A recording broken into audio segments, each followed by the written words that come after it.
Hello everybody, welcome back to the channel. My name is Ron, and today we're going to be going over another Loadouts Done quick video. This time we're going to be taking a look at the Burst Pistol, a kind of underrepresented pistol in the game, and a pretty solid secondary in my opinion. It has some really interesting overclocks. We have 7 of them to talk about. So just like the rest of the videos in this series, I will be talking about this weapon, the overclock, what build I would go with, what secondary or primary weapon I would take, and a build for that as well. This won't be going in great depth. Those are saved for other videos that we have up on the channel. If you haven't seen this series, we have plenty of videos here, so be sure to check them out if you're interested in that. Let's begin. First up with the Burst Pistol, we have composite casings. Composite casings is a clean overclock that gives us 36 more ammo and gives us 1 more rate of fire. In my opinion, I would say custom casings is one of the better Burst Pistol overclocks, although it is kind of boring just because it's more ammo, better rate of fire.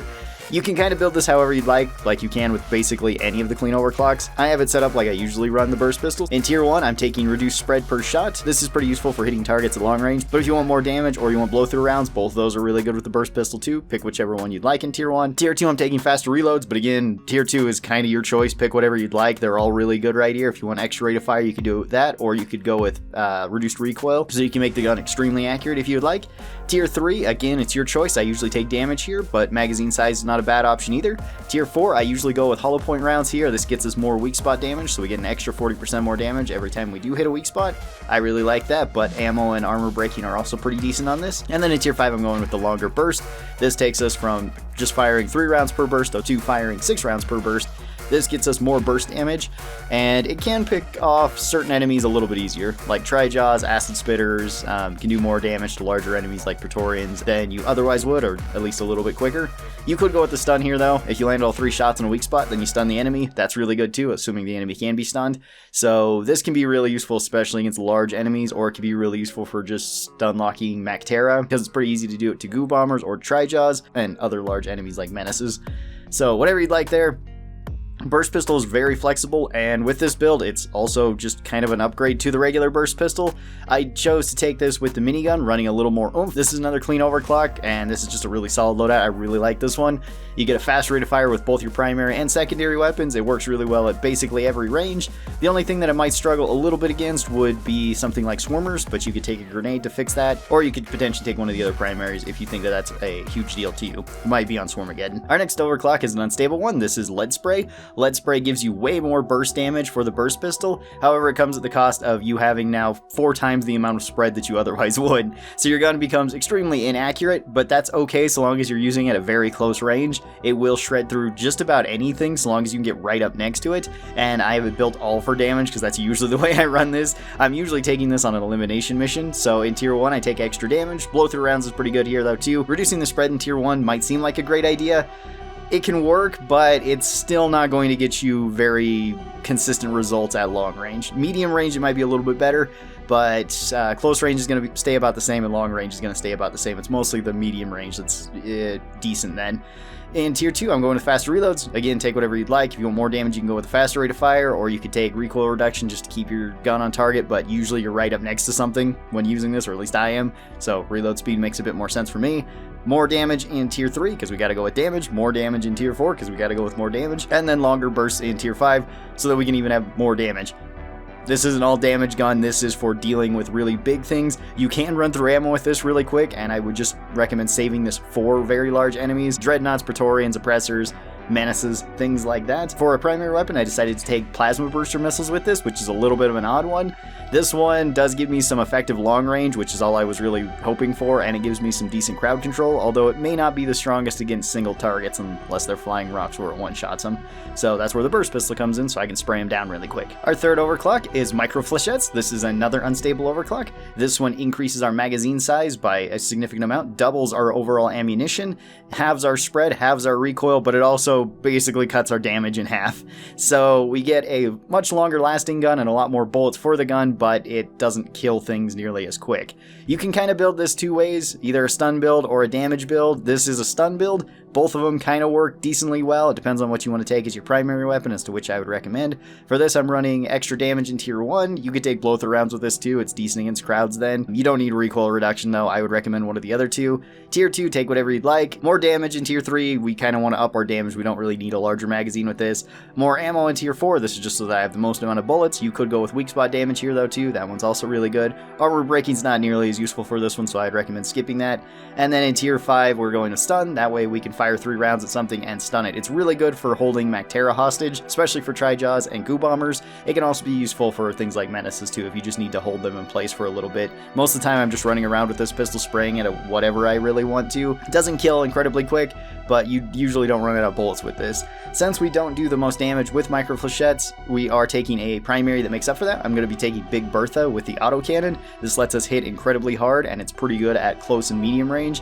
It's decent at longer ranges too, but mostly we're going to be using Big Bertha until it runs out of bullets. Swap to the Burst Pistol, spray this at anything as we just kind of run around, and also just have this out whenever we are running around, and then just wait for Born Ready to reload our autocannon, switch back to that if we need to kill anything big. Our fourth overclock is Electromagnets. This one's an interesting one. This one makes it so whenever we shoot and our bullets hit the ground, they will then set an Electromagnet. This will take a second to arm. Once it arms, if an enemy walks near it or walks over the top of it, it will burst, dealing electricity damage to them, dealing damage over time, and slowing them down. This does come at the cost of our magazine size though, so we can't hold as many shots. We also do lose out on damage, but that's okay. The electricity will make up for that.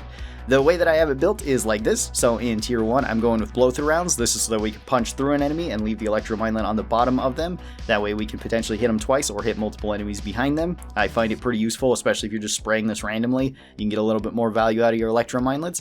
In tier 2, I'm going with faster rate of fire, but whatever you would like, take that in tier 2. They're all great options. Tier 3, I'm going with extra damage. You could go with larger mag size here, so we go back up to the normal magazine size. That works as well, whichever one you would like.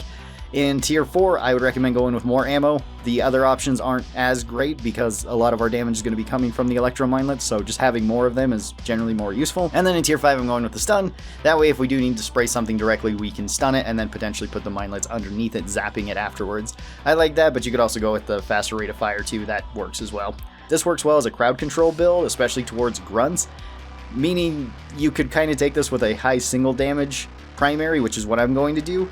This time I'm going to be taking Leadstorm for the minigun. This lets us have really high damage, but we can't move that much. That really doesn't matter though if we can inflict the electricity status to enemies beforehand, because they'll be very slow and then the minigun can just clean them up, as well as once you get used to bunny hopping with the minigun, it's not that big of a deal to not be able to move with it, and with Leadstorm you do a ton of damage towards everything. Our next overclock is a balanced overclock. This is experimental rounds. This gets us 9 more damage. However, we lose out on 6 magazine size and we lose out on 30 overall ammunition. The way I have it built is like this, just running a straight 2 build. In tier 1 I'm running reduced spread so that I can hit targets a little bit easier. That's more for long range. If you want more damage, I would say take the other 2 options. They're also really good. Tier 2, take whatever you like. I'm taking reload speed. Tier 3, I'm taking damage, but magazine size is pretty good here too. Tier 4, I'm taking extra ammo because we don't have a lot. You could go with weak spot damage here too, or even armor breaking. They're all actually pretty decent with experimental rounds. And then in tier 5, I'm taking longer bursts so that I can fire out 6 rounds per shot. I'm basically only going to be using this for high value targets or enemies that are at long range that I need to shoot quickly. This works pretty well with just about any of the primary weapons. I decided to take this with the Hurricane with overtuned feed mechanism. Our next overclock is another balanced overclock. This is compact mags. This gets us more overall ammunition, but it reduces our rate of fire and it reduces our reload speed. Both of those are okay with the Burst Pistol, and you can make up for either of those downsides in tier 2. I decided to go with reload speed here. I'm running, again, better accuracy in tier 1, but take whatever you'd like. Tier 2, I'd recommend either faster reloads or more rate of fire. Either one of those is good. You can make up for the downside of this overclock with either one of those. In tier 3, I'm going with extra damage. In tier 4, I'm going with extra damage. And then in tier 5, I'm going with the stun. This lets me have a lot of ammunition and use the Burst Pistol at pretty decent ranges against whatever the heck I would like to. It also pairs really well with whatever primary weapon I would like to run. I decided to take this with neurotoxin payload, which is a very strong overclock for the autocannon. This lets you have lots of damage per second and lots of crowd control. It's not so great against larger enemies, that are more resistant to the poison, or enemies that are completely immune to it, like the robots, which is where we're going to be using our burst pistol. The rest of the time we're going to be using the autocannon just to scatter as many enemies as possible, deal as much damage over time to them. And then for our final overclock, we are running full chamber seal. This is a clean overclock that gives us a slight damage bonus and a slight reload speed bonus. This one, like the other clean overclock, you can build it however you'd like. This is the way that I chose to build it, the same as we built compact mags. So better accuracy, faster reloads, more damage, and stun. But again, you could build it however you'd like. It is very flexible. I built it more for damage like this because I was taking this on an industrial sabotage, and I took a primary that also helps with that for more damage. I decided to take jet fuel homebrew with the hurricane, which deals a lot of damage per shot and just can deal a lot of damage per second. It might go through ammo a little bit quick, so you may want to run extra ammo on the burst pistol just so you don't run out if you're taking this particular build. This one is better against like eliminations and industrial sabotage, things that you want a lot of burst damage on. Tell me your favorite overclock for the burst pistol and what type of build you like to run with it. I know a lot of people like lead spray, a lot of people like compact mags. There's a lot of really good options with the burst pistol. Thank you guys so very much for watching this. I hope you guys enjoyed it. I hope it helped you out a little bit, and I will talk to you guys next time. Bye bye.